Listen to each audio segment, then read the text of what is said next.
جب مرد کو کسی عورت کی یاد تڑپاتی ہے تو یہ 3 نشانیاں ظاہر ہونا شروع ہو جاتی ہیں۔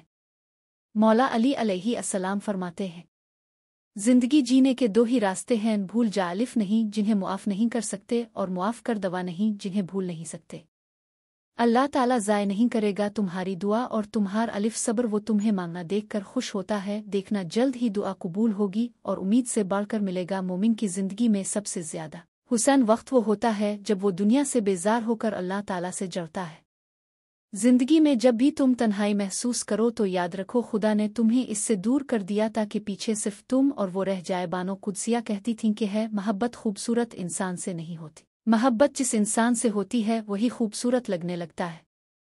عورت کوا گرنے مرد سے عزت ملے تو وہ اپنی گہری محبت کو بھی قربان کر سکتی۔ مرد محبت نہیں کرتا، مردال عشق کرتا ہے، اور جب مرد عشق کرتا ہے تو انا غصہ اور ضد سب چھوڑ دیتا ہے۔ بانو قدسے کوئی عورت اب کی محبت میں گرفتار ہو کر صرف اب پر انحصار کرنے لگے تو کوشش کریں کہ اسے مخلص سمجھیں، پاگل نہیں۔ بانو قدسیہ کہتی تھیں کہ خود کو کسی کی امانت سمجھ کر ہر لمحہ وفادار رہنا بھی ایک محبت ہے۔ مرد ہو یا عورت، انسان چاہے کتنا ہی خوددار اور انا پرست کیوں نہ ہو، اپنے پسندیدہ شخص کے سامنے ہمیشہ ہار جاتا ہے۔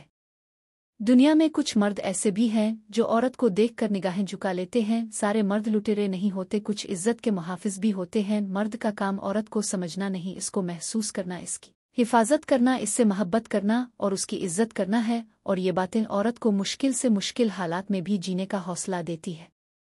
مخلص عورت توجہ کی محتاج ہوتی ہے، وہ نہ مرد کی امیری سے متاثر ہوتی ہے اور نہ ہی غریبی سے۔ وہ اس بات سے متاثر ہوئی کہ مرد اسے کتنی توجہ اور محبت دیتا ہے۔ جب مرد کو کسی عورت کی یاد تڑپاتی ہے تو یہ 3 نشانیاں ظاہر ہونا شروع ہو جاتی ہیں۔ 1، وہ آپ کی ہر بات پر نظر رکھتا ہے اور آپ کو چھوٹی سے چھوٹی بات پر روکتا تو کتا ہے۔ 2، جو مرد عورت سے سچی محبت کرتا ہے وہ عورت کو کسی دوسرے مرد کے لیے نہیں چھوڑتا۔